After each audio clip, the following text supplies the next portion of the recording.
Good morning and welcome to study IQ my dear friends. मैं हूं Prashant Mawani. I hope you are doing good. आज 1 जून 2021 है और दिन की शुरुआत करना चाहूँगा रे बार्डबरी के एक कोट के साथ। Jump and you will find out how to unfold your wings as you fall. इसका मतलब ये है कि जो भी एक नई चीज़ आप स्टार्ट करना चाहते हैं उसको स्टार्ट कर दीजिए। आपके दिमाग के अंदर जो एक ख्याली भय है, दिमाग कहता है कि ये करोगे तो ये होगा, वो होगा, एक्सेट्रा। तो जो भी आपका गोल है, टारगेट है, आपने अगर ये सोचा है कि आप सिविल सर्विसेज की प्रिपरेशन करना चाहते हैं तो उसको स्टार्ट कर दीजिए। आप गिरेंगे, दैट्स फाइन। जब आप गिरेंगे तब आपको आपके करेज के बारे में, आपकी इनर स्ट्रेंथ के बारे में पता चलेगा। उससे पहले आप कभी भी ये नहीं जान सकते कि आप कितने स्ट्रॉन्ग हैं। आपके पास विंग्स हैं, राइट। कमी है तो उस हौसले की। और कहते हैं ना कि उड़ान जो है वो पंखों से कम लेकिन हौसलों से उड़ी जाती है। इसी के साथ डियर फ्रेंड्स, आज हमारे टेबल के ऊपर 4 इंटरेस्टिंग इंपॉर्टेंट टॉपिक्स हैं। आगे बढ़े उससे पहले अगर आप यूपीएससी की प्रिपरेशन कर रहे हैं तो स्टडी आईक्यू लेकर आया है एक कंप्लीट ऑनलाइन स्मार्ट कोर्स के interesting features, subjects, demo video, सारी चीज़ें आपको हमारे मोबाइल ऐप के ऊपर से मिल जाएगी। तो आज ही डाउनलोड करें स्टडी आईक्यू का मोबाइल ऐप। इस लेक्चर की पीडीएफ को डाउनलोड करने के लिए check out my Telegram channel. Please make sure कि आप इस लेक्चर को दूसरे स्टूडेंट्स के साथ शेयर ज़रूर करें। पीडीएफ को भी दूसरे स्टूडेंट्स के साथ शेयर ज़रूर कीजिएगा। अगर आपको इस लेक्चर से बेनिफिट हो रहा है तो दूसरे लोगों को भी इसके बारे में ज़रूर बताइए।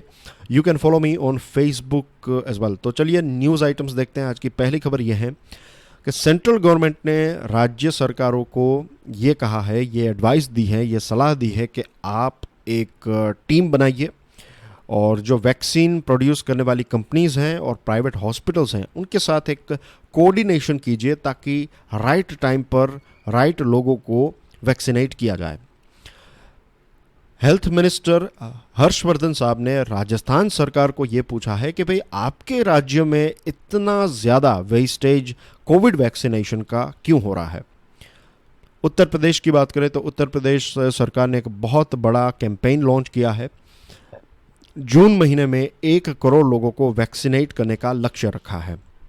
फोर्थ खबर जो है वो ये है कि मध्य प्रदेश और उत्तर प्रदेश दोनों राज्यों में अनलॉक की प्रोसेस जो है वो आज से स्टार्ट हो जाएगी।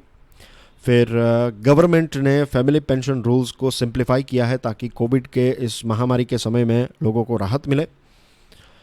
दिल्ली हाईकोर्ट ने, ये एक इम्पोर्टेंट न्यूज़ आइटम है, दिल्ली हाईकोर्ट ने ट्विटर को ये कहा है कि भारत सरकार ने जो नए आईटी रूल्स बनाए हैं उनको आपको फॉलो करना पड़ेगा। एनसीपीसीआर ने दिल्ली पुलिस को ये कहा है कि आप ट्विटर के खिलाफ एक एफआईआर रजिस्टर कीजिए पॉक्सो एक्ट के तहत। ब्रिक्स के बारे में बात करें तो आज एक बहुत ही इम्पोर्टेंट मीटिंग होने वाली है। ब्रिक्स के फॉरेन मिनिस्टर्स की मीटिंग होगी और इसके हेड होंगे एस जयशंकर साहब। कोविड वैक्सीनेशन डोजेस की बात करें तो आंकड़ा पहुंच गया है 21.58 करोड़ तक। 10th खबर यह है कि ये जो वैक्सीनेशन सर्टिफिकेट है, generation of post COVID vaccination certificate linked to updation of status by vaccinator, ये सरकार ने कहा है। चाइना ने अपनी जो 1 चाइल्ड पॉलिसी है वो फेल हुई तो इसकी वजह से इसको रिलैक्स कर दिया है। तो अब चाइना में कपल्स जो हैं वो 3 बच्चे उनके हो सकते हैं या फिर they can go for 3 kids. इसके बाद इजराइल से एक खबर है कि इजराइल के जो करंट प्राइम मिनिस्टर हैं बेन्यामिन नेतन्याहू, उन्होंने ये कहा कि अगर इजराइल में एक कोalition सरकार बनेगी तो वो सिक्योरिटी के लिए एक बहुत बड़ा थ्रेट होगा। यूके ने 100 से भी ज़्यादा अफ़गान के लोग और उनके परिवार को वहाँ पर सेटल होने की परमिशन दी है और साइंटिस्ट का कहना यह है कि UK is in early stages of 3rd wave. वहाँ पर 3rd वेव के अर्ली स्टेज में यूके चल रहा है, तो that's a very dangerous news. अब बात करते हैं ओपिनियन एडिटोरियल्स के बारे में। WhatsApp moved the Delhi high court against the rules of government of India. ये काफ़ी चर्चा का विषय रहा है। भारत सरकार ने रिसेंटली कुछ रूल्स निकाले, रिसेंटली यानी कि कुछ महीनों पहले की बात है, लेकिन 25 मई जो है इसकी एक डेट थी कि तब तक आपको अपने चेंजेस जो हैं वो अप्लाई कर देने हैं। तो information technology intermediary guidelines and digital media ethics code rules 2021 ये भारत सरकार ने निकाले। नाउ द थिंग इज़ कि इसमें क्या कहा है, significant social media intermediary providing, just a second, give me 1 second guys, right, तो फिर से मैं पढ़ता हूँ. Significant social media intermediary providing services primarily in the nature of messaging shall enable the identification of the first originator of information on its computer resource as may be required by a judicial order. इसका मतलब ये है कि जो significant social media intermediary है, इसमें ऐसा है कि अगर किसी मैसेजिंग प्लेटफॉर्म 50 लाख से ज़्यादा उसके यूज़र्स हैं तो वो ये सिग्निफिकेंट सोशल मीडिया इंटरमीडियरी की डेफिनेशन में आ जाता है. तो डेफिनेटली व्हाट्सएप उसमें क्वालिफाई होता है. नाउ द थिंग इज़ कि अगर सरकार आपको कहती है, सरकार से आपको एक आदेश मिलता है, तो आपको फिर जो मैसेजेस हैं, कोई ऐसा लेट्स से भड़काऊ भाषण वाला मैसेज या फिर किसी ने कोई ऐसी अभद्र भाषा का इस्तेमाल करते हुए किसी मैसेज को वायरल किया, तो सबसे पहले वो किस व्हाट्सएप नंबर पर वो जनरेट हुआ था, वो जो इन्फॉर्मेशन है वो व्हाट्सएप को सरकार को प्रोवाइड करनी पड़ेगी, ऐसा इस रूल में कहा गया है. तो इस रूल के खिलाफ व्हाट्सएप जो है वो दिल्ली हाई कोर्ट गया. अब ये एडिटोरियल जो है वो देर रात को लिखा गया होता है. जनरली स्पीकिंग ऐसा होता है कि इवनिंग तक या फिर लेट इवनिंग तक एडिटोरियल्स जो हैं वो तैयार हो जाते हैं. लेकिन जो लेटेस्ट खबर है वो ये है कि दिल्ली हाई कोर्ट ने व्हाट्सएप को ये कहा है कि आपको ये आदेश मानना ही पड़ेगा. अब प्रॉब्लम यह है कि व्हाट्सएप की आर्ग्यूमेंट जो हैं कुछ हद तक वो भी वैलिड है, कुछ हद तक सरकार भी सही है. व्हाट्सएप जो है उसका कहना यह है कि हम end to end encryption service provide करते हैं. आई एम श्योर आपको पता है इसके बारे में. हम सब व्हाट्सएप का इस्तेमाल करते हैं. तो आप किसी को मैसेज करते हैं, आप ए हैं और आपका फ्रेंड बी है, तो आपने ए को जो ए ने जो बी को मैसेज किया, तो ये आपने जैसे ही टाइप किया तो ये एनक्रिप्ट हो जाता है और फिर यहाँ पर पहुँचकर ये डिक्रिप्ट होता है. तो फिर बी ही सिर्फ इस मैसेज को पढ़ पाते हैं. बीच में जो व्हाट्सएप है वो इस मैसेज को नहीं पढ़ पाता है, कोई भी इसको नहीं पढ़ पाता है. कुछ सालों पहले की बात है, मेरे एक फ्रेंड है पुलिस में, तो उनके साथ मैं जनरली डिस्कस कर रहा था, तो उन्होंने मुझे बताया कि व्हाट्सएप से हमें कोई भी इन्फॉर्मेशन जो है वो मिल नहीं पाती है, लेकिन अलग अलग कंपनीज जो हैं, जैसे कि जो भी टेलीकॉम सर्विस प्रोवाइडर्स हैं, मोबाइल फ़ोन की अलग अलग कार्ड्स प्रोवाइड करने वाली कंपनीज जो हैं, तो उनके वहाँ पर जाकर लोकल लेवल पर भले ही कंपनी इसको अलाउ नहीं करती है, लेकिन कुछ ऐसे लूप होल्स हैं कि आपको नंबर मिल जाएगा या फिर आपको वो टेक्स्ट मैसेज जो है उसकी कुछ इन्फॉर्मेशन मिल जाएगी. तो ये सिचुएशन हो सकती है, लेकिन व्हाट्सएप के साथ ऐसा नहीं होता है. ऐसा सो फार माना जाता है. आई एम नॉट श्योर कि बहुत हाई लेवल पर क्या ऐसा होता है नहीं होता है, बट व्हाट्सएप का कहना यह है कि ये सारी चीज़ें एंड टू एंड एनक्रिप्टेड हैं. और व्हाट्सएप ने यह भी कहा है कि अगर हम इसको डिक्रिप्ट कर दें, अगर इस एनक्रिप्शन के फीचर को हम हटा दें, तो ये प्राइवेसी जो है वो वायोलेट हो जाएगी. और वो बात भी सही है. अगर आप यूज़र के पॉइंट ऑफ व्यू से देखें, मैं और आप व्हाट्सएप यूज़ कर रहे हैं, मैंने आपको कोई मैसेज किया, राइट, तो फिर अगर सरकार या फिर सरकार में काम करने वाले कुछ लोग जो हैं वो अगर आपके मैसेज को पढ़ पाते हैं, तो फिर आपकी प्राइवेसी जो है वो वायोलेट हो जाएगी. ये जो नंबर ट्रेस करने की बात है कि किसी फ़ोन को ट्रेस करना, ये सारी चीज़ें हमारे देश में होती हैं. लीगली उसकी प्रोसेस आप देखें तो थोड़ी लेंथी है, लेकिन अगर लोगों के कनेक्शंस होते हैं तो फिर वो इन्फॉर्मेशन जो है वो उनको मिल जाती है. ये ग्रास रूट रियलिटी की मैं बात कर रहा हूँ आपको. तो ये प्राइवेसी का वायोलेशन है. I'll give you कुछ एग्जांपल्स अगर दूं तो लेट्स से कि कोई दो एडल्ट्स हैं, राइट, एक लड़का एक लड़की है, दे आर लेट्स से दोनों की एज 25 ईयर्स हैं और दोनों शादी करना चाहते हैं और परिवार के लोग जो हैं उनके खिलाफ हैं. अब ये दोनों जो हैं वो भाग जाते हैं कहीं पर, लेकिन फिर वो पकड़े जाते हैं. क्यों? क्योंकि कुछ परिवार के लोगों ने कुछ कनेक्शंस थे उनके पास, तो फिर उन्होंने उनका मोबाइल जो है उसका लोकेशन ढूंढ निकाला और फिर उनको पकड़ लिया. तो लीगल ये चीज़ नहीं है, लेकिन जो कपल्स थे, technically speaking they were right कि उनकी एज है एवरीथिंग, लेकिन कुछ ऐसे लूप होल्स का इस्तेमाल करते हुए उनकी जो प्राइवेसी है वो तो चली गई, इज़न्ट इट. तो this is just one example. ये सिर्फ लव बर्ड्स की बात नहीं है. इट्स ऑल्सो अबाउट से जर्नलिस्ट, राइट. कोई ऐसा जर्नलिस्ट है, किसी के पास सरकार के खिलाफ या फिर किसी पर्टिकुलर व्यक्ति के खिलाफ कोई स्ट्रॉन्ग एविडेंस है और किसी को पता चल जाता है कि इनके पास ये हैं, तो फिर उनकी व्हाट्सएप चैट और इन सारी चीज़ों को भी देखा जा सकता है। तो ये इसके रिस्क हैं। अब ministry of electronics and IT यानी कि गवर्नमेंट का कहना ये है कि ये जो ट्रेसेबिलिटी वाला मेजर है वो एक लास्ट रिजॉर्ट के तौर पर यूज़ किया जाएगा। जब सारी चीज़ें काम नहीं करेगी, लेट्स से कोई किसी क्राइम को प्रिवेंट करना, कोई टेररिस्ट अटैक को प्रिवेंट करने के लिए, किसी क्राइम को डिटेक्ट करने के लिए, इन्वेस्टिगेशन में, प्रोसिक्यूशन में, पनिशमेंट के लिए, तो ऐसे मामलों में, ऐसे गंभीर अगर कोई केसेस हैं तो ऐसे वक्त में डेफिनेटली सरकार जो है वो इनका इस्तेमाल करेगी, लेकिन नॉर्मल डेज में सरकार इसका इस्तेमाल नहीं करेगी, ऐसा ministry of electronics and IT ने कहा है।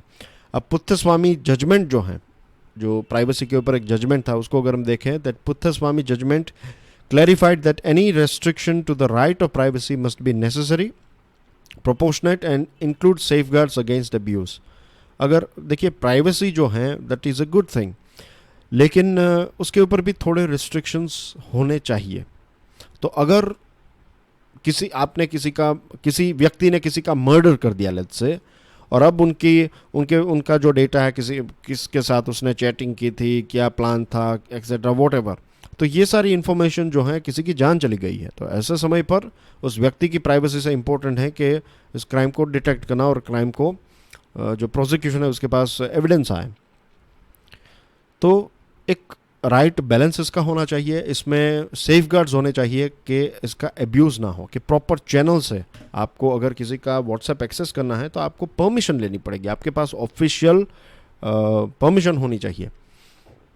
और हमारे देश में ऑलरेडी एनक्रिप्टेड डेटा की बात करें तो सेक्शन 69(3) आईटी एक्ट का सेक्शन 69 सबसेक्शन 3 है, रूल्स 17 एंड 13 हैं सर्विलेंस रूल्स के, 2009 के जो सर्विलेंस रूल्स हैं, तो उसमें भी एनक्रिप्टेड डेटा को कैसे हैंडल करना है, कैसे इसको डिक्रिप्ट किया जाता है, तो इसके सारे रूल्स ऑलरेडी हैं हमारे पास। तो अगर सरकार इसमें ये चेंजेस करना चाहती है तो हमें एटलीस्ट कोई जुडिशियल ओवरसाइट चाहिए, या फिर कोई टॉप लेवल की ऐसी टीम चाहिए जिनके क्लियरेंस के बिना आप व्हाट्सएप के डेटा को एक्सेस ना कर पाए। तो अब देखते हैं क्या होता है आगे इसमें, क्योंकि हाई कोर्ट ने तो मना कर दिया है। अब मुझे लगता है कि व्हाट्सएप जो है वो डेफिनेटली सुप्रीम कोर्ट का दरवाज़ा जो है वो खटखटाएगा।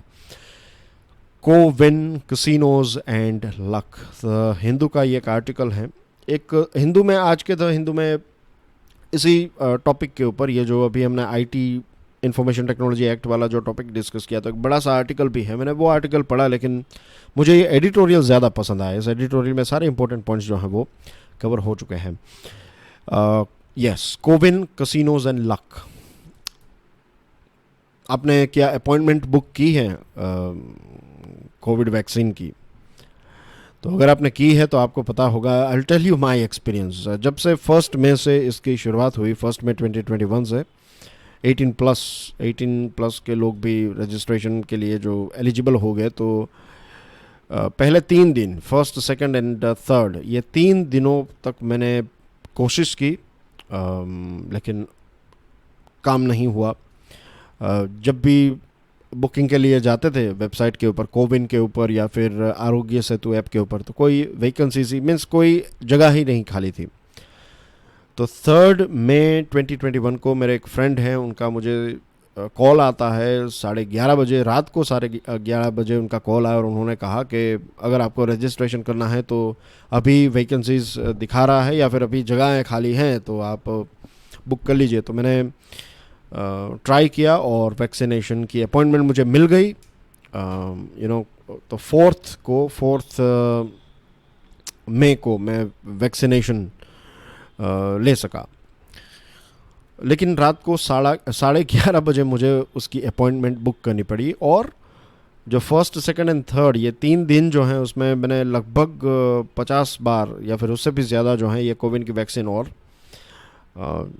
ये आरोग्य सेतु ऐप को देखा होगा। कुछ फ्रेंड्स थे, कुछ रिलेटिव्स थे, उनके भी कॉल आते थे, तो वो भी कहते थे कि हमें भी रजिस्ट्रेशन करना है, तो उनके लिए भी मैंने काफ़ी कोशिश की थी।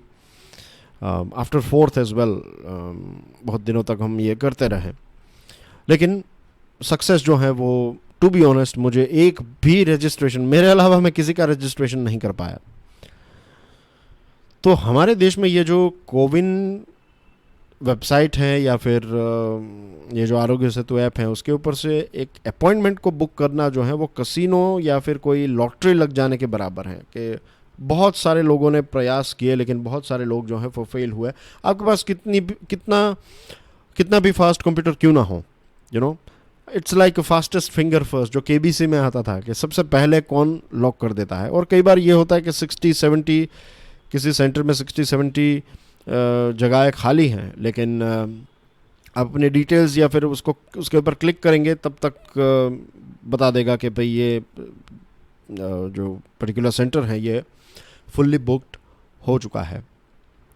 तो इसके पीछे साइकोलॉजी जो होती है उसके बारे में बात बताई है कि कई जगहों पर क्या हुआ कि कई सेंटर्स ने रैंडम अलर्ट्स दिए कि आप इस टाइम पर ट्राई कीजिएगा, हम स्लॉट्स जो हैं वो इस टाइम पर खोलने वाले हैं। और फिर लोग जो हैं उसके ऊपर रिपीटेडली, जैसे मैंने मेरा एक्सपीरियंस बताया वैसे ही लोग जो हैं वो कंटिन्यूसली ट्राई करते रहते हैं। और कसिनो में जो हैं, जो कसिनो की बात करें तो अगर आप कसिनो खेलते हैं या फिर देखा होगा डेफिनेटली, तो द रियलिटी इज़ कि लोगों को लगता है कि लोग पैसे जीतते हैं, बट एक्चुअली में इट्स ए प्योर बिजनेस।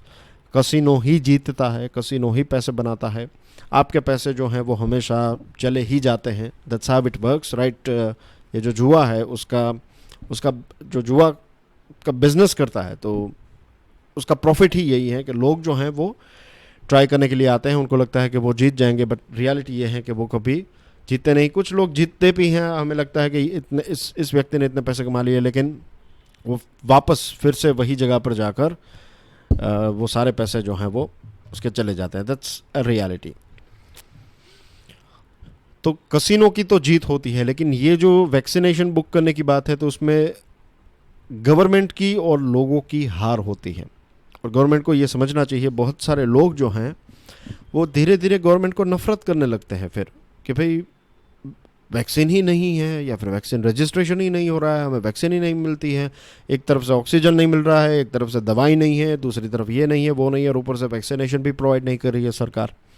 तो ये एक बहुत बड़ी मिस्टेक है गवर्नमेंट की, राज्य सरकार की, सेंट्रल गवर्नमेंट की, कि लोगों को जो है वो टाइम पर वैक्सीन, एटलीस्ट लोग जो हैं वो बुकिंग के लिए जब आए तो आप एक लंबी डेट्स, अगर आज अवेलेबल नहीं है डेट लेट्स से, तो एटलीस्ट 1 महीने के बाद, 15 दिन के बाद, 20 दिन के बाद। लेकिन वेबसाइट में ये होता है कि आपको स्टार्टिंग के 3-4 दिनों तक के ही स्लॉट्स, मीन्स आप 1-2 दिन के अंदर ही स्लॉट्स बुक कर सकते हैं, बाकी की कोई शेड्यूल ही नहीं है। तो ऐसा नहीं होना चाहिए।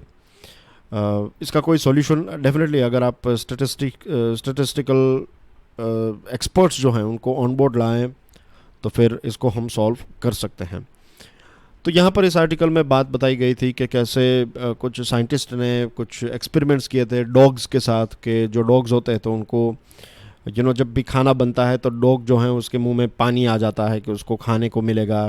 तो ऐसे कुछ ट्रेन किया डॉग्स को, रैट्स और पिजियंस को भी इस प्रकार से एक्सपेरिमेंट का पार्ट बनाया। तो फिर पता चला कि थोड़े थोड़े रिवॉर्ड्स देकर रैट्स और पिजियंस को जो है लंबे टाइम तक उस प्रोसेस में एंगेज किया जा सकता है। कि फॉर एग्जांपल रैट्स के पास आपने कोई टास्क करवाया तो थोड़ा टास्क उसने किया, फिर आपने उसको कुछ खाने के लिए दिया, फिर रैट फिर से उसको काम करवाया, फिर आपने नहीं दिया, फिर काम करवाया, फिर दिया, तो फिर आप इंटरवल बढ़ाने लगे। तो होता ये है इनके एक्सपेरिमेंट्स में ये पता चला कि ये रैट्स जो हैं वो ज़्यादा टाइम तक काम करते गए उस लालच में कि उनको कुछ रिवॉर्ड मिलेगा। तो सेम चीज़ जो है वो हमारे साथ भी यहाँ पर हो रही है कि हम ट्राई करते रहते हैं, टाइम वेस्ट करते रहते हैं, and this is not helping at all. और जैसा यूके जैसा देश जो है वो अब ज़्यादातर लोगों को वैक्सीनेट कर लिया है, अब उस देश में 3rd वेव की बात चल रही है और हमारे देश में अभी 2nd वेव जो है वो ख़त्म नहीं हुई है और लोगों को वैक्सीनेट नहीं किया। जस्ट इमेजिन कि हमारी और ज़्यादा सिचुएशन ख़राब हो सकती है। सिर्फ हमें चॉइस दी जाती है कि हम एटलीस्ट जाकर रजिस्ट्रेशन कर पाएँ, और रजिस्ट्रेशन इन द सेंस आप बुकिंग का एक प्रयास कर सकते हैं। That's it. रिजल्ट मिले ना मिले वो सारी चीज़ें जो हैं वो लक के ऊपर हैं। Then we have one interesting article, it's more about कि ये आपकी सिविल सर्विसेज की बात करें एग्जामिनेशन की, तो जो हमारी अलग अलग आर्म्ड फोर्सेस हैं और हमारे डिफेंस फोर्स जो हैं वो आपके मेंस एग्जामिनेशन के सिलेबस का पार्ट है।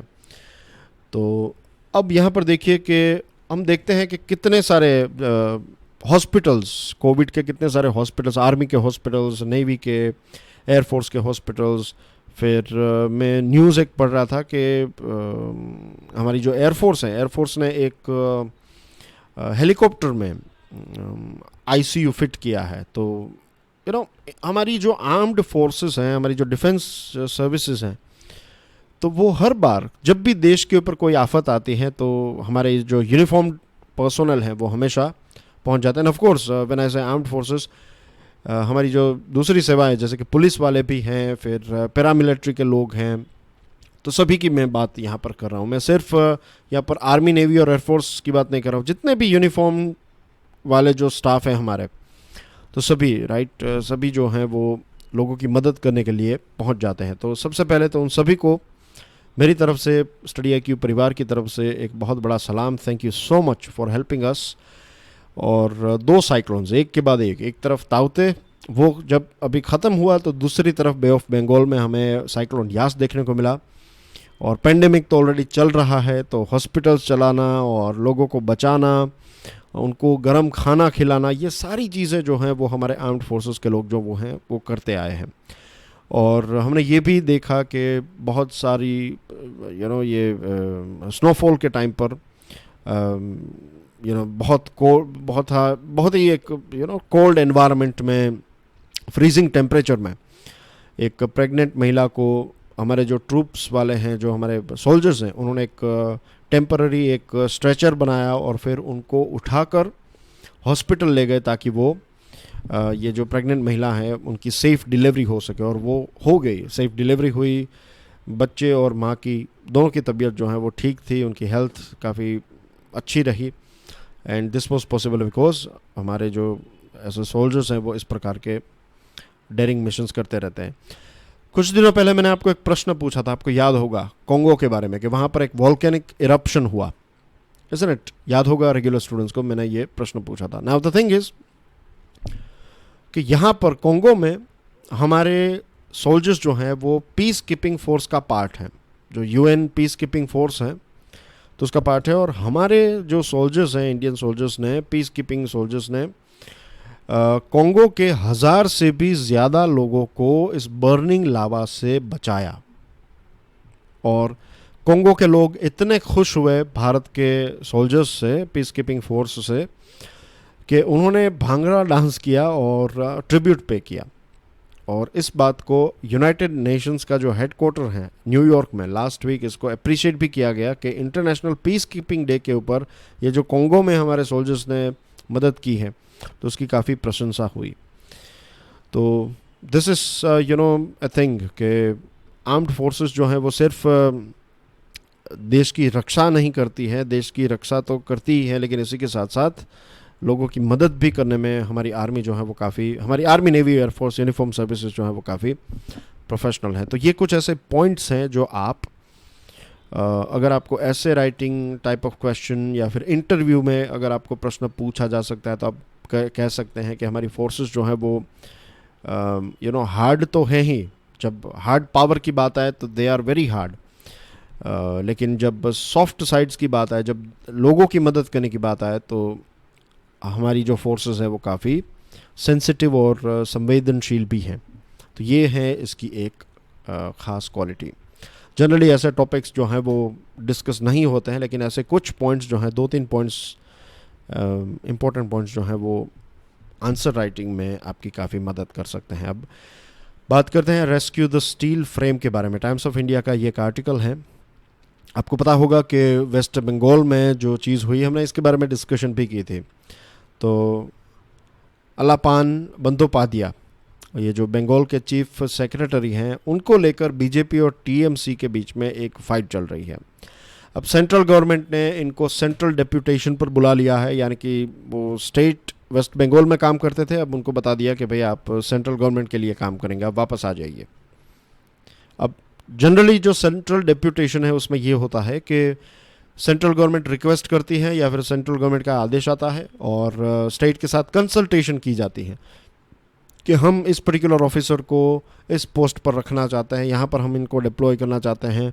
और स्टेट गवर्नमेंट जो है जनरली कंसल्टेशन से होता है, तो फिर एक ऑफिसर के करियर के लिए भी अच्छा होता है जनरली, तो उनको रिलीव किया जाता है स्टेट ड्यूटी में से और फिर वो सेंट्रल गवर्नमेंट के लिए काम करते हैं। तो जनरली ऐसी सिचुएशन होती है और इसमें कुछ रूल्स भी दिए गए हैं कि कॉन्करेंस यानी कि सहमति से जो है वो कंसल्टेशन से सेंटर और स्टेट सॉर्ट आउट करती है।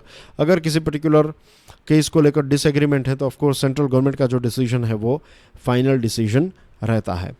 अब रिपोर्ट ये कहते हैं, कुछ रिपोर्ट्स का कहना यह है कि सेंट्रल गवर्नमेंट इसलिए नाखुश हैं बंगाल के सीएम और चीफ सेक्रेटरी से क्योंकि पीएम मोदी के द्वारा जो एक मीटिंग चेयर की गई थी, तो इस मीटिंग को छोड़कर वेस्ट बंगाल के चीफ मिनिस्टर और या I won't use the word छोड़कर, बट वो वहाँ पर उपस्थित नहीं रहे, you know, they were not there, they were absent.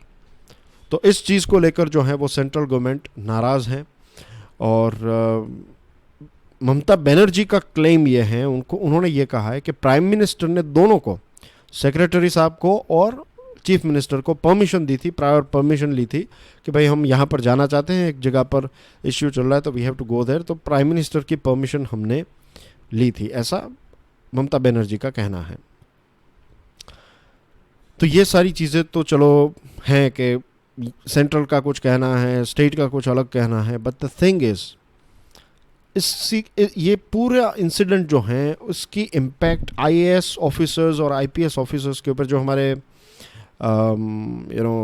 जो ये ऑल इंडिया सर्विसेज के जो ऑफिसर्स होते हैं, इसमें फॉरेस्ट सर्विस भी ऑल इंडिया सर्विस का एक पार्ट है। तो जस्ट इमेजिन कि उनके मॉरल के ऊपर, उनकी काम करने के तरीके के ऊपर इसकी, और ये क्या मैसेज जाता है इससे कि ऑफ कोर्स आईएएस और आईपीएस ऑफिसर्स जो हैं ये गवर्नमेंट सर्वेंट हैं और जो हमारे देश में इलेक्टेड पॉलिटिशियंस जो हैं वो मास्टर्स होते हैं, they are the main boss. Defence minister जो हैं वो डिफेंस मिनिस्ट्री के मेन बॉस जो हैं वो डिफेंस मिनिस्टर होते हैं और डिफेंस सेक्रेटरी जो हैं वो रिपोर्ट करते हैं, वो सबऑर्डिनेट हैं टू डिफेंस मिनिस्टर। तो यस, आपको डिफेंस मिनिस्टर को सर्व करना है, लेकिन या फिर प्राइम मिनिस्टर को या फिर चीफ मिनिस्टर को या फिर कोई भी ऐसे मिनिस्टर्स हैं उनको, लेकिन उनका जो पॉलिटिक्स चल रहा है, टीएमसी और बीजेपी में जो इश्यू चल रहा है, इसमें आप बलि का बकरा जो है वो एक ऑफिसर को नहीं बना सकते। और अगर ये चीज़ ऐसा नहीं है पहली बार हुआ है, ऐसी चीज़ें होती रहती हैं और इसकी इम्पैक्ट जो है, इसकी वजह से ब्यूरोक्रेसी जो है वो वीक होती जाती है। ये क्लियर मैसेज जाता है कि भाई आप सबसे स्ट्रॉन्ग यहाँ पर कौन है, और ये जो स्ट्रॉन्ग प्रूव करने के चक्कर में डैमेज जो होता है वो हमारे देश का होता है। तो दिस इज, अगर सेंट्रल गवर्नमेंट और स्टेट गवर्नमेंट के बीच में कोई इश्यू है या फिर ये दो पार्टीज़ के बीच में इश्यू है, तो वो अपने लेवल पर रखे। इसमें जो ऑफिसर्स हैं, राइट, तो उनके साथ उनको फिर फाइनली सज़ा जो है वो ऑफिसर्स को मिले। ऐसी सिचुएशन अगर होगी तो सरदार पटेल साहब ने जो एक स्टील फ्रेम बनाई है हमारे पूरे देश के लिए, जो ये ब्यूरोक्रेसी, सिविल सर्विसेज हैं, उसको वीक करने का कोई मतलब नहीं है। ये जितनी वीक होती जाएगी उतना देश जो है वो इनएफिशिएंट होता जाएगा। कल जो मैंने प्रश्न पूछा था उनका आंसर आपकी स्क्रीन के ऊपर है, and this is your new question and that's everything from my side. Thank you very much for watching this video. God bless you all. जय हिंद।